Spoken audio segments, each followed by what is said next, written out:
আসসালামু আলাইকুম রহমতুল্লাহি ওয়াবারাকাতুহ। প্রিয় শিক্ষার্থী বোনেরা, আহলান ওয়া সাহলান। আজকে আমাদের চতুর্থ দার্সে। গত ক্লাসে আমরা হরফের সংক্ষিপ্ত রূপ, মুরাক্কাব বা সংযুক্ত হরফ এবং সংযুক্তি ছাড়া 7টি হরফের বিষয়ে জেনেছিলাম। আজকের ক্লাসে আমরা সেই হরফগুলো চিনে পড়ার চেষ্টা করব ইনশাআল্লাহ।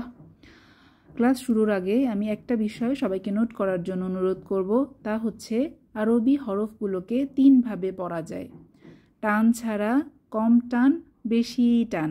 মনে রাখার সুবিধার জন্য আমরা লিখে রাখতে পারি যে হরফগুলো লিখতে একটি মাত্র বর্ণমালা প্রয়োজন তাকে কম টানের হরফ বলে, যেমন বা, তা, সা। আর যেই হরফগুলো লিখতে বেশি বর্ণমালার প্রয়োজন, যদি আমরা বাংলায়ও বানান করি, জিম, লাম, 2 বা ততোধিক বর্ণমালার প্রয়োজন হয়, সেগুলো বেশি টানের হরফ।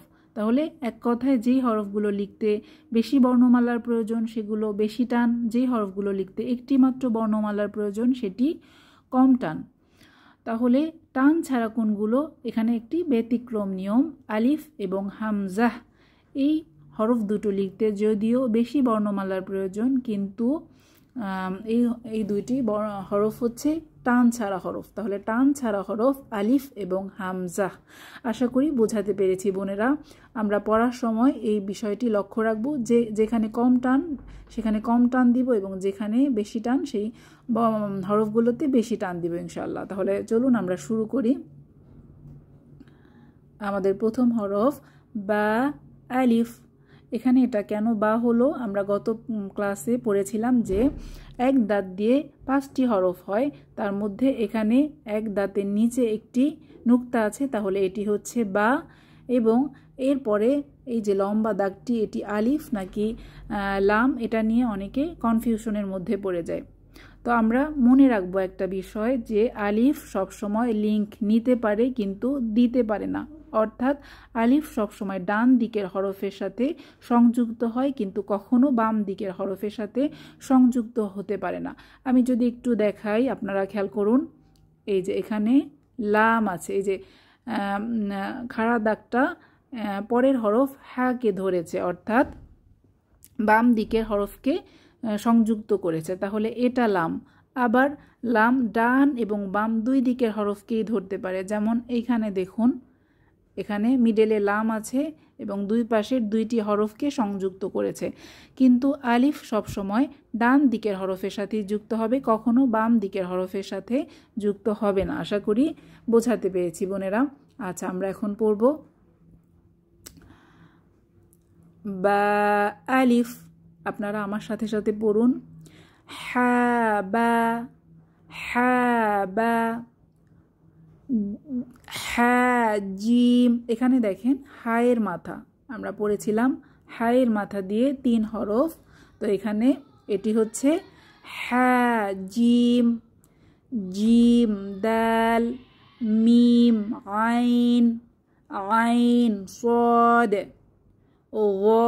লাম, লাম কাফ, হা ওয়াও, লাম হা, হা মিম, মিম নুন, লাম আলিফ, লাম হা, হা ইয়া, ইয়া সিন, কাফ বা, কফ ওয়াও, হা মিম, বা হা, ইয়া হা, তা হা, জিম র, খ যাল, صاد عين، ضاد غين، فا جيم، يا فا، লাম হামজাহ, জিম হামজাহ। এখানে আমরা মনে রাখবো হামজাহ হচ্ছে একটা বেবি লেটার। এটা সবসময় চেয়ার হিসেবে আলিফ ওয়াও ইয়ার উপরে বসে, এবং যখন যার উপরে বসে তা উচ্চারণে আসে না। যেমন এখানে এখন ওয়াওয়ের উপরে এবং ইয়ার উপরে বসেছে, তাই এই দুইটার উচ্চারণ হবে না, শুধুই হামজাহ উচ্চারণে আসবে। তাহলে লাম হামজাহ, জিম হামজাহ। আশা করি বোঝাতে পেরেছি। আমরা পরের লাইনে চলে যাচ্ছি। এখানে 3টি করে হরফ: صاد لام حا، বা صاد لام, খ লাম সদ আইন নুন কাফ লাম আইন নুন শিন ফা আইন তা জিম দাল ফা তা হা নুন আইন তা ইয়া صاد লাম খ বা র কাফ সিন বা সিন আইন দাল ইয়া সিন র নুন ফা সিন ত লাম বা মিম ত র হা বা ত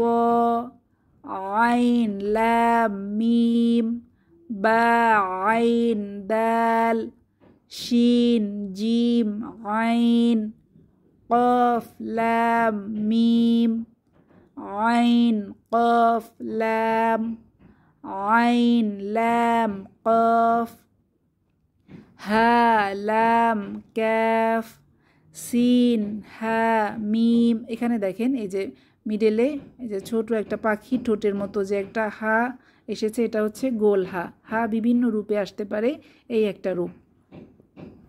আচ্ছা, এরপর আমরা যাই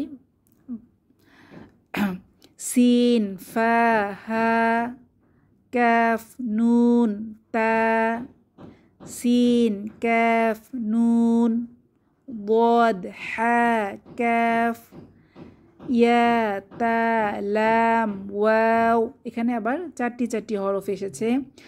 নুন আইন মিম তা জিম আইন লাম নুন লাম আইন লাম কাফ মিম কফ ত আইন তা কফ লাম তা। এরপরে পাঁচটি পাঁচটি হরফ এসেছে, আমরা খেয়াল করি। ইয়া নুন কফ লাম বা তা ضاد লাম ইয়া লাম ইয়া তা কাফ লাম মিম তা মিম লাম ইয়া কাফ মিম মিম তা হা নুন লাম ফা সিন কফ ইয়া নুন ইয়া নুন ফা আইন কাফ মিম ইয়া সিন তা ইয়া কফ নুন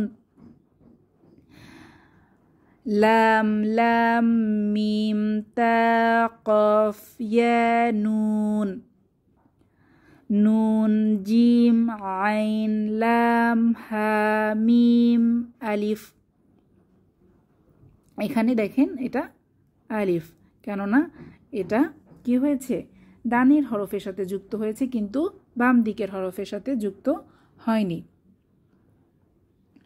আচ্ছা, এরপরে লাম লাম আইন লাম হা ইয়া নুন লাম নুন সিন হামজাহ লাম নুন হা মিম। সবার শেষ লাইন লাম ইয়া জিম মিম আইন নুন কাফ মিম লাম ইয়া সিন তা খ লাম ফা নুন কাফ মিম মিম সিন তা ضاد আইন ফা ইয়া নুন। ঠিক আছে বোনেরা, এভাবে আমরা প্র্যাকটিস করব ইনশাআল্লাহ। বেশি বেশি প্র্যাকটিস করার চেষ্টা করব, তাহলে আমরা কোরআন তাড়াতাড়ি পড়তে পারবো।